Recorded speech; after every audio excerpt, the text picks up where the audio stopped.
So this lesson is an introduction to Le Chatelier's principle, and we're going to be looking at Le Chatelier's principle in detail in a laboratory, but just as an introduction, what Le Chatelier's principle tells us is that if a system at equilibrium is disturbed by either a change in temperature, a change in pressure, or a change in concentration of one of the components, then the system will shift its equilibrium position so as to counteract the effect of the disturbance.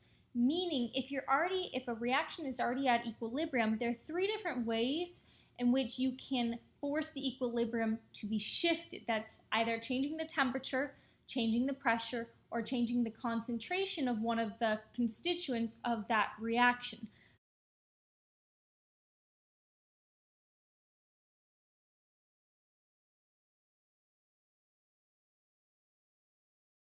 So the first change we're going to look at is actually concentration. Now, if you look here, this is a nice review. I'm going to give you it to you in chemistry terms, and then I'm going to give you a real-world example to make it make more sense. So for concentration, if you add a substance to a system that's at equilibrium, then the system is going to react in order to consume some of that substance in order to reestablish equilibrium. So if you notice here, you've got a pink and a blue substance. If you add more of that blue reactant, what that's going to do is it's going to cause a shift to the right. The reaction is trying to reestablish equilibrium by forcing it to the right to decrease the amount of that reactant that was just added. And so ultimately you'll end up with more of your product and less of that pink reactant. Now, if instead I took a reaction and, for example, I got rid of some of the product, so I got rid of some of that yellow, that change would cause a shift in equilibrium to the right again in order to try and make up for that loss. So if a substance is removed from a system, then the system reacts to produce more of that substance. It would cause a shift to the right. So let's use the party example really quickly to make sure we understand this. I have party A and I have party B. And let's say I'm at equilibrium. So there are individuals at party A, there are individuals at party B, but they're going back and forth from party to party at the same rate. Therefore, it seems like the total number of people at party A remains the same and the total number of people at party B stays the same. Now, what if suddenly a bunch of people showed up to party A?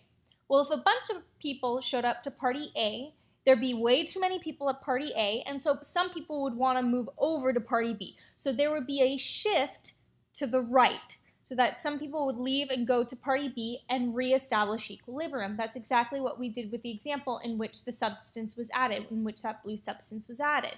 Well, if you have two parties at equilibrium and you suddenly lose a bunch of people from party B, then the people at party A are going to say, well, our room's crowded, our party's crowded, let's go over to party B where they've got all the food because they just lost a bunch of people. So again, there would be a shift to the right, just like what we saw with the chemistry example. Now, let's say, for example, I get rid of some of my reactants. I can get rid of one of the reactants. Let's say I get rid of the blue, a little bit of the blue reactant, whatever that is.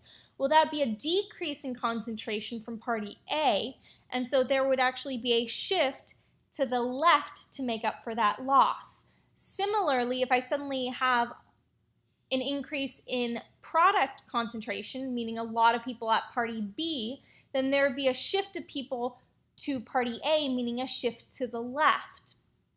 So keeping in mind, if you increase the concentration on your reactant side, you're going to see a shift to the right.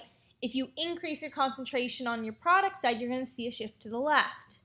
If you decrease concentration on your reactant side, you're going to have a shift to the left. And if you decrease your concentration on your product side, you're going to have a shift to the right.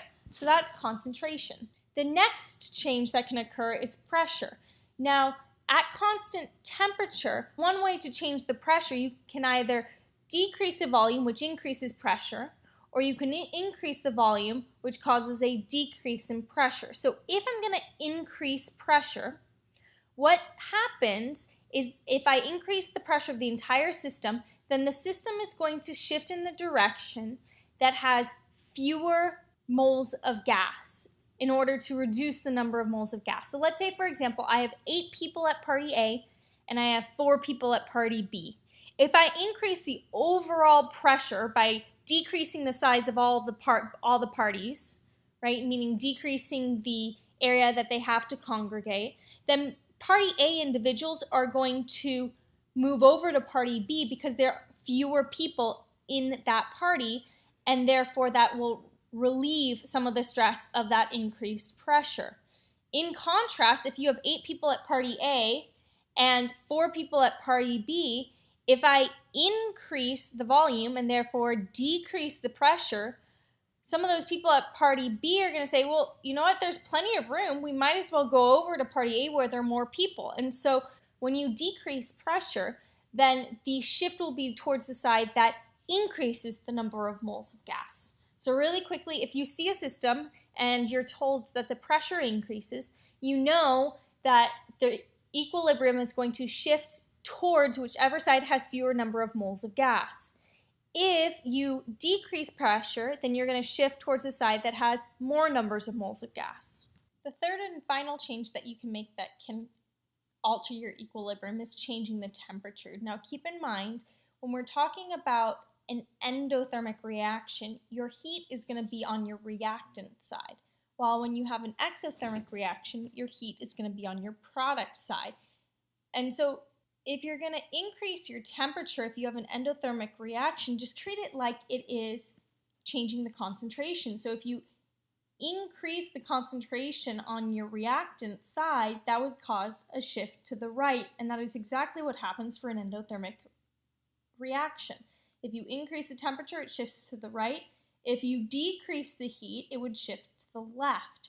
For an exothermic reaction, if you increase the heat, again, imagine you're increasing the amount of a product, you're going to see a shift to the left. While if you decrease the temperature, you're going to see a shift to the right. Now, there are 3 factors that do not cause a shift in equilibrium. The first is the addition of a catalyst. Now, a catalyst speeds up a reaction, but it does not cause a shift in the equilibrium. The next is the addition of an inert gas.